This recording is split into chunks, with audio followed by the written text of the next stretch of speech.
thought I would bring my notes in case I forgot something. No.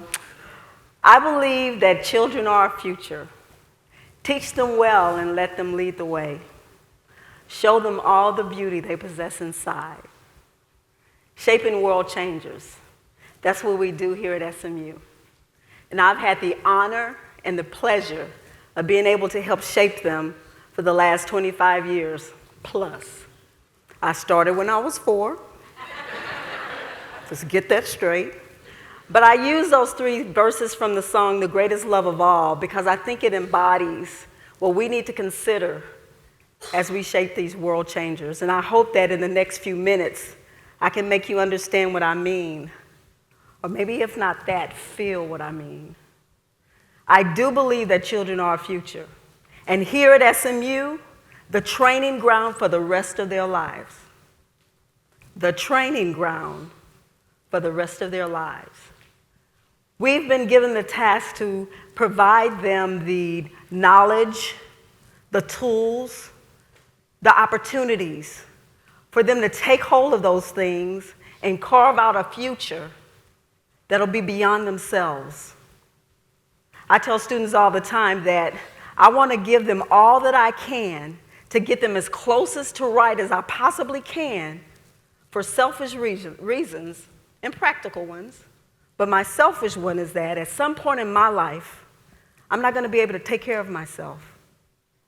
And I want to make sure that when they're given the responsibility to make the decisions for my life, that they have everything that they need to get it right. Because I am my #1 fan. President, vice president, and secretary of that fan club. But teach them well and let them lead the way. As a parent, I know for the first 17, 18 years of my children's life, I told them where to go, how to get there, who to hang out with, who not to hang out with, what to watch, what to look out for, what to join, and what to believe. And because of that, they weren't able to develop a true sense of self until they left the home and went to college.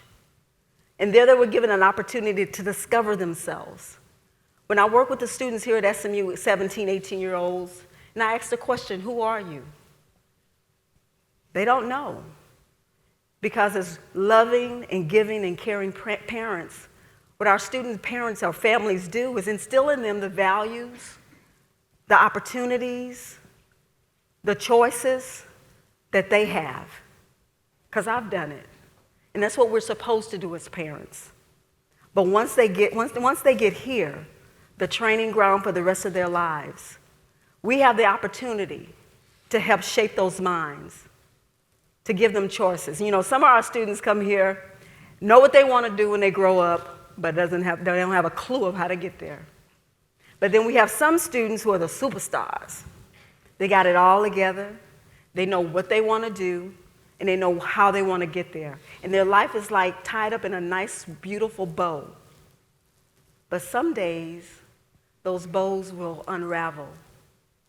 And that's when I'm given the opportunity to give them some choices, to make them think outside of themselves, to begin to wonder and question all of those things that they're used to, the training ground for the rest of their lives.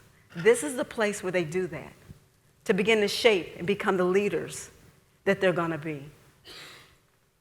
Show them all the beauty they possess inside. Not only are our students amazingly intelligent, but they're caring, they're compassionate. We've had 2 of them up here early today to talk about what they're giving back. We have students that when there's no clean water, they're going out and digging wells. When there's people that don't have food, they're feeding them. When they don't have homes, they're building houses for them. Those world changers are doing that from here. They're taking their free time, spring break, Christmas break, to not go out and hang out, but to go out and make a difference across the world and across this nation. The beauty they possess inside. Now I want to talk a little bit about my experience with that beauty. In 2013, I was diagnosed with breast cancer. And I was sitting at home one day after my surgery. I was alone. and my doorbell rang. And I go to the door, and I'm like, who the heck could that be? Because I wasn't expecting anyone. And I opened the door, and this big old smile met me at the door. And it's Ramon Trespalacios, our student body president. I was surprised, first of all, that he was there. And then I was surprised, how did he figure out where I live? And he came bearing gifts. Gifts for me, gifts for my family, gifts for my dog. Because he cared about me. And I've never, ever expressed to Ramon how he made me feel that day. To find my house and to come check on me. So as I began my journey with my illness, I began to take treatments. And you know, treatments have these adverse reactions, and I was going to lose my hair. And I had to travel to Washington, D.C. on a Wednesday to go to a board meeting on a Thursday. And that Wednesday night, my hair began to come out in patches. So I'm like, oh my goodness, I can't go looking like that. So I went and bought a wig and flew to D.C., went to my meeting, and my doctor told me that keep your life as normal as possible. If you feel like doing it, do it. And I was determined to do that for several reasons. One, because my doctor told me that. And the other reason is because of the students that I serve. Because I just didn't want them to see me in a place where, I know things happen bad in your life, but you have to realize that if you have your mind in the right place, you can conquer anything. So I went to that meeting, and I flew back on a red-eye, 6 o'clock flight back to Dallas. Got me here in Dallas at 8 o'clock in the morning. I went to work. I was doing pretty good until midday, and I'm like, wow. My body began to break down, my mental, all of that, the flight, every day, all of that began to come upon me, and I realized, come on 5 o'clock.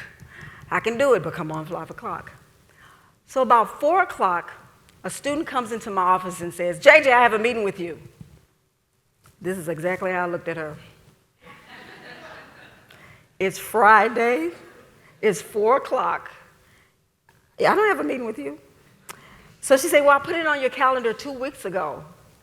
Really? So she began, and so finally she talked me into, okay, I'm going to have this meeting with you.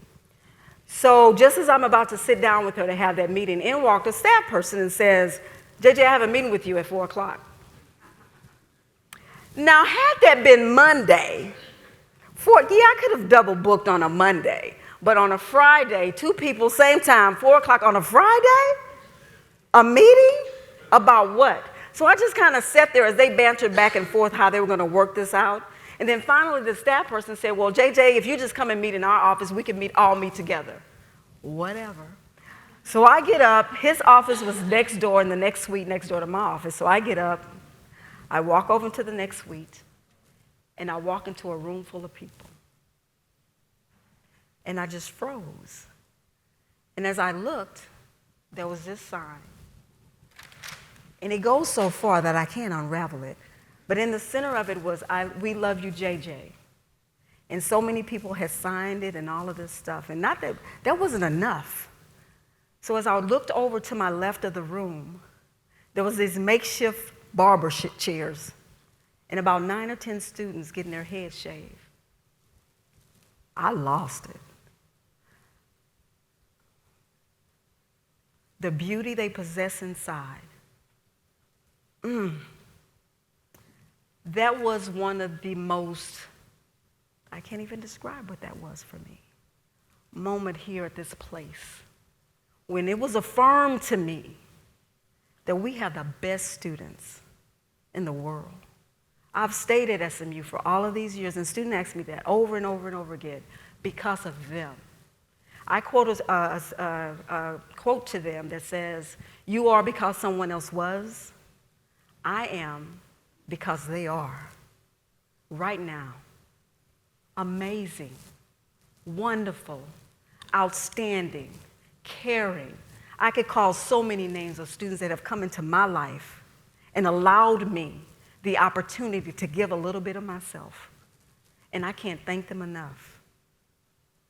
They've grown me. They've sustained me. They've given me the power to be. And if there are students out here that have crossed my path, I thank you for all that you are and all that you can be. And don't let little obstacles get in your way. You can do this. You can do whatever you want to do. And I am your number one fan, outside of mine. I'm just saying, I could be a part of 2 fan clubs.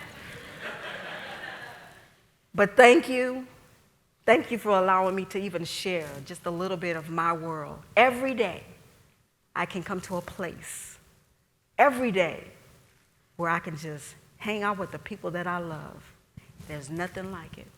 And it's not a job for me. It's my ministry. And that's why I come back day in and day out. So thank you so much.